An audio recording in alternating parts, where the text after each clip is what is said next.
Welcome back, fellow traveler. I have for you today part one of a two-part series on reviewing the attractions and rides at Universal Studios Orlando and Island of Adventure. So for this video, we're going to be doing Universal Studios. I'm going to be rating the rides on a rating of 1 to 5. 5 being the best ride that you could possibly hope for. Number 1 being absolutely terrible. They should shut it down. So I have been to Universal Studios quite a few times. I've gotten to know the rides. I've ridden all the rides except for a few of the child ones multiple times. So, I'm going to get it right off the bat, like Barney's ride or whatever it is. I didn't do that. I have no idea. I think it might even be a show. I don't know. The thing with that, and the reason why I'm not even going to bother reviewing it, is because if you have kids and you're going to Universal Studios, that's essentially what you're going for. So you're going to go regardless of my review.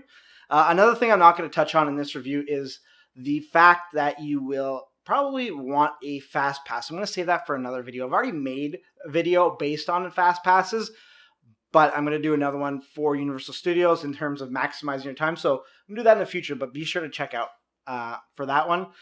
So first up, we have the Minions ride, or Despicable Me 4D.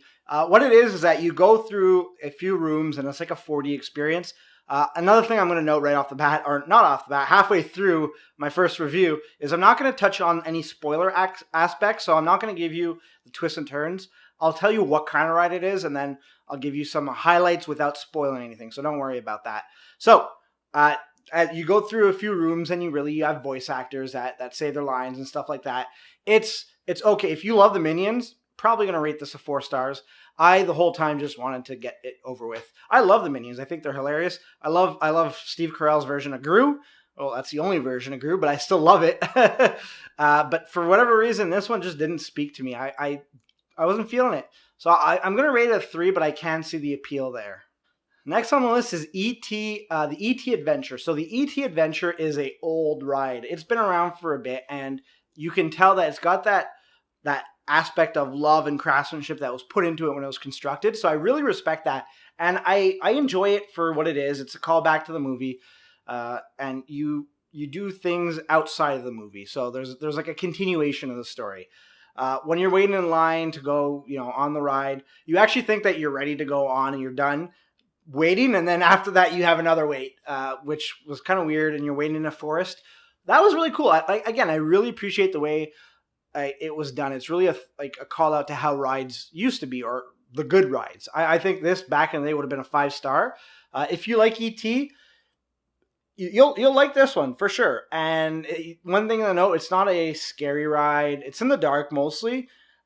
It's not scary, and it's very gentle. There's one aspect where if you have a fear of heights, maybe it'll play in, because there's like a simulation that you're up high, but I wouldn't really worry about that. If you are afraid, just kind of be wary. Maybe sit sit next to somebody that you like. I'll rate this 3.5 stars, borderline on 4, because I find it stands the test of time. It's not the most invigorating ride, but at the end of it, you're like, I like that. That was cool. Now next is Fear Factor Live. So this isn't a ride, but it's a live show, and it's interesting because you can actually participate and be one of the contestants on the show. You need to arrive like 75 to 95 minutes before the show starts, and there are only a few showings during the day, so you've got to plan your day around going there. It's fun, but it really depends on what the contestants are like. So your experience will vary dramatically, and because it's not really a ride, I'm not going to rate it, because again, there is that high level of variance because there's participation from park visitors. That's what it is. It's something maybe to check out if you've got some extra time to kill. Next is Harry Potter and the Escape from Gringotts. Now, I'm not a Harry Potter fan, so I might have I might have pronounced that word incorrectly. And if I did, I apologize.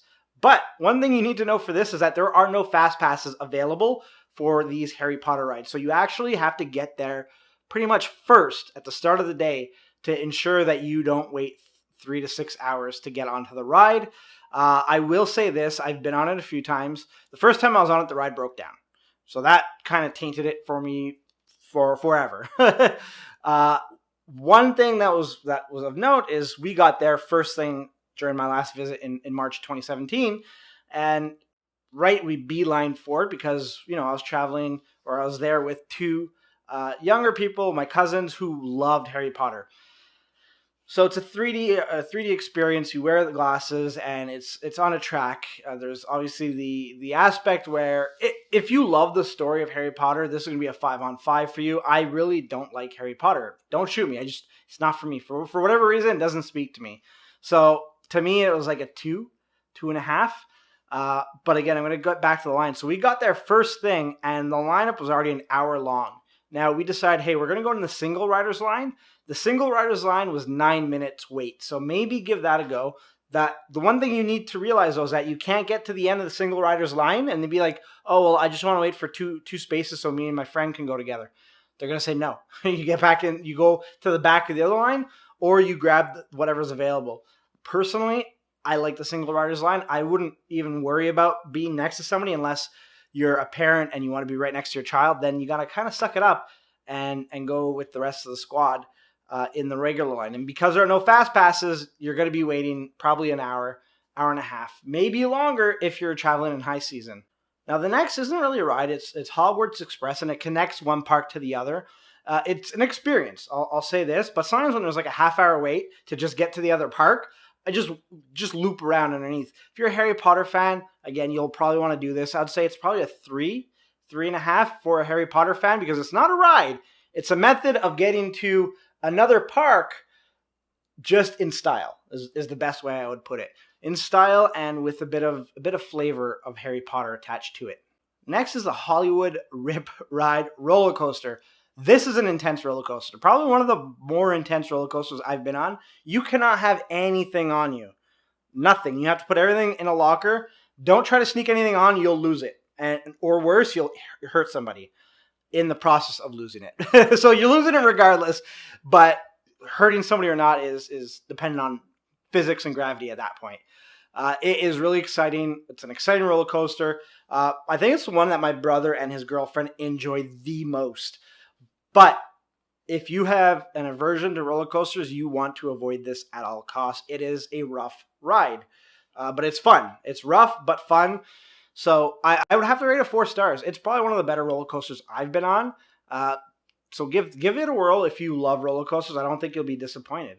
Next is Kang and Kodo's Whirl-a-Twirl, or whatever they call it. It's essentially that same ride that you find at carnivals, in local fields and in parking lots of strip malls.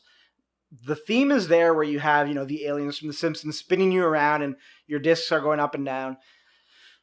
It's a carnival ride. It's like a 2-star at best. I wouldn't even bother wasting my time on it, especially if you're pressed for time. Don't even bother. Next up is Men in Black Alien Attack. Now this is actually a really fun ride.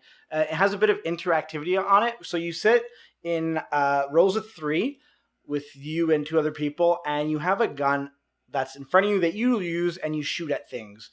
Obviously they're going to be aliens. I don't think I'm spoiling too much by, the name is Men in Black Alien Attack.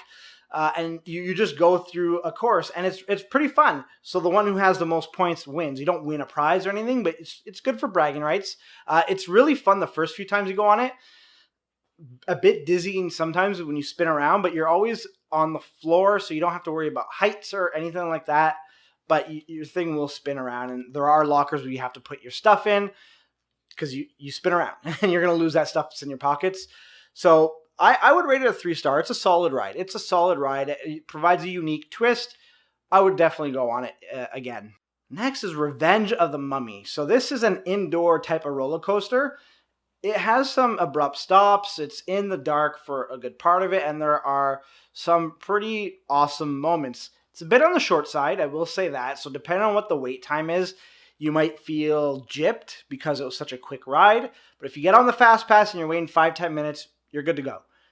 Or if you see that there's no line, you probably would want to jump in the no line. And then if you have the fast pass, go a second time. It's that enjoyable. It's something that was different. And I love the Mummy movies. So having it like that with Brendan Fraser and everything, the people, that cast there was pretty cool. I would rate it another solid 3. It's a solid 3 on my part for this ride.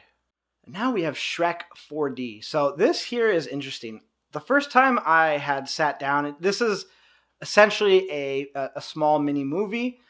You start off in a waiting area inside a building. So once you've done the whole queue, they load up about 90 people to get into a showing. Then they have, before you're actually in the theater, they have like a little, a little show, I guess is what you could call it. That's fun the first time you see it. After the first time, you want to get done with it. I've been through it 3 or 4 times now, and it's torture. It is torture. The last time I was there, I actually fell asleep during the movie because I've already seen it 3 or 4 times. I know what happens. The jokes are funny the first time, but you see it's dated. The movie has dated itself with time because it's a lot of old references. By old, I mean like early to mid 2000s. If you haven't been on it and you like Shrek, or you've got maybe a child or someone younger that likes Shrek, you'll have fun. Don't go on it a second time, or it's not even going on it. Don't go see it a second time. For a first time visit, it's a 4-star, and any other time it's a 0-star. It's not something that should be removed because I do see the value in it. It's just, my feet always kill just waiting in that room. No. Moving on. Next is T2 3D. This is a live action show. They have actors that play. It's cool. It's cool. The production kind of feels like they've done it a bunch of times. So the excitement kind of wears off after the first time. I'll still give it a go if you're a fan of Terminator. It's a 2-star. So it's not on the verge of it should be torn down. It's getting there, though. It's getting there. They're going to have to replace that with something else. I would love for them to bring the Back to the Future ride and just get rid of the T2. Bring Back to the Future back. That ride was fun. It's been gone for a while. That and Jaws. Ugh. Anyways, moving on to the next. The next show isn't a ride. It's the Blues Brothers live show. They do this right outside where the Mummy is located, and it's at given times. It's fun.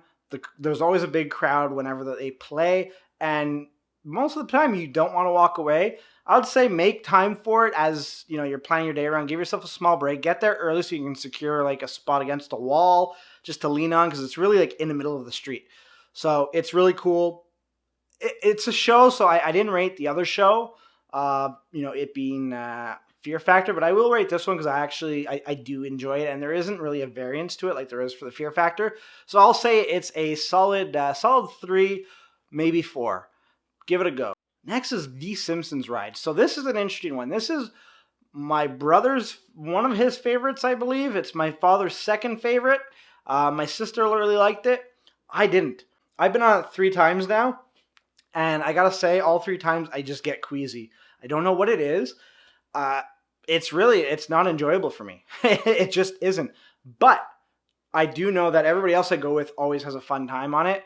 They do say it's a bit of a rough ride. It's nothing that you really need to worry about, as you are stationary for most of it. Your ride is propped up in place, and they give you the illusion of moving around. That is pretty cool. Maybe that's why I just get queasy. So if you have somebody with an easily upset stomach, it might be something you want to avoid. But I do appreciate the time and effort that was put into the actual ride. But not only that, the lineup, the wait to the ride. At some points, they have the Simpsons episodes playing. They have certain clips. It's really fun. It's dripping with flavor and the theme of the Simpsons. I really enjoy the lead up to the ride. So because I don't enjoy it, but I know other people do, I'll rate it a 3. But I would think that most people would probably rate this a 5-star ride. With that in mind, that's my opinion. The 3 is my opinion, and that's what I'm going to rate it.